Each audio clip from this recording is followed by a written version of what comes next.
Muy buenas noches. ¿Preparado para lo que estás a punto de presenciar? Hoy te muestro un top de las 5 cosas más aterradoras jamás encontradas.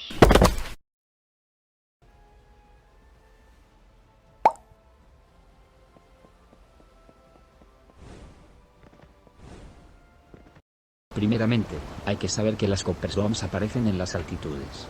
Por lo que, un lugar habitual es encima de las house como de Northern House, Reduaco de Southern House.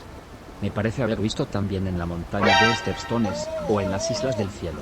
Así que, si estás comenzando, supongo que podrías aprovechar a recoger algunas Copper Surón, en The Stepstones, de las misiones principales. Es importante el equipamiento que llevarás. La agilidad es una estadística importante, ya que, vamos a ir saltante de montaña a montaña, como si fuéramos Spider-Man. Creo que lo recomendable sería más de 150 de agilidad.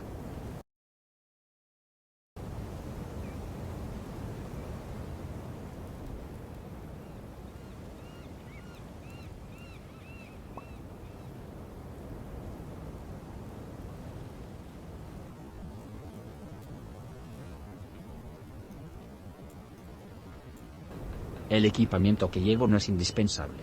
Mientras que adquieras mínimo 120 de agilidad creo que estarás bien. Ahora, procederemos a subir. Bueno, aquí viene la parte relacionada a los puntos de stat. Si tienes puntos en magia llegando a conseguir el leap, más su modificación y uses. Entonces, recomiendo colocar 3 uses en el hechizo leap. Esto hará que llegues más lejos sin caer al agua.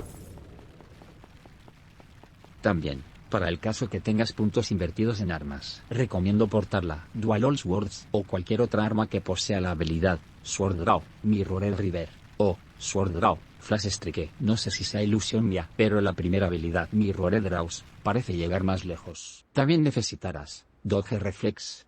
Es una habilidad de esquiva que consigues en Wite Summit. Como pueden observar, mis principales movimientos son saltar, dodge, leap, dodge, leap. De esta manera me aseguro de no caer tanto. Considero que la mayoría de los Wild Stats pueden hacer el recorrido sin tantos problemas, pero la clase Warden no le veo forma de llegar lejos.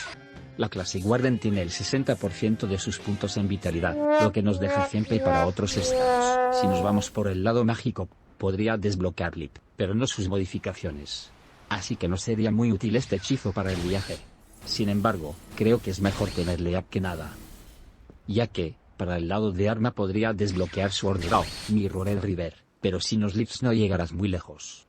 Esto nos deja con las variantes de Warden, pero con más inclinación a otras estadísticas, es decir, que posean solo el 40% de puntos en vitalidad y el resto que son 150 P a otros stats, como Juggernaut, Paladin o Knight. Creo que para estas clases solo Juggernaut y Knight tendrían algunos problemas para realizar el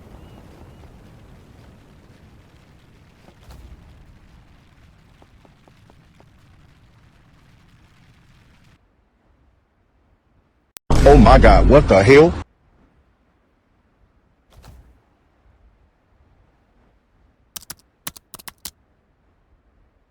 No.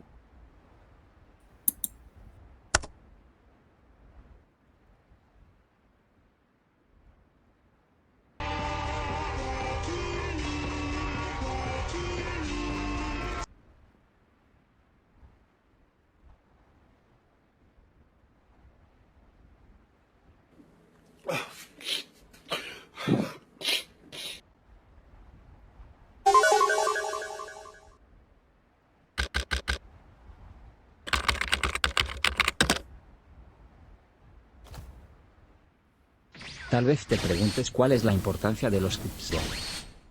Los Copper Bombs son un reactivo que elaboras con una gema. La elaboración con el reactivo raro te da bonificaciones como más 500 XP para la maestría de Jewelcrafting. Y la gema recibe bonificación, Energy N%. Esta bonificación aumenta la regeneración de energía, la cual te será importante dependiendo de tu estilo de juego. En este personaje como Crystal Conjurer, realmente no necesito tanto para energía, pero sí para subir de nivel en Jewelcrafting, donde he visto que me ha hecho más falta este recurso fue en la clase Light Warlock. Así que si eres Warlock o con intenciones de serlo, deberías estar interesado en este tipo de bonificación. Para ir finalizando haré un resumen sobre 2 puntos a considerar. Primero, Light Conjurer es la mejor clase para farmear Copper Bomb, ya que tienen tanto habilidades en magia como en armas que optimizan aún más la ruta. Segundo, La importancia de los Copperzone puede radicar en dos aspectos: la necesidad de recuperación de energía o la necesidad de subir de nivel. Pues, eso sería todo, carita sonriente.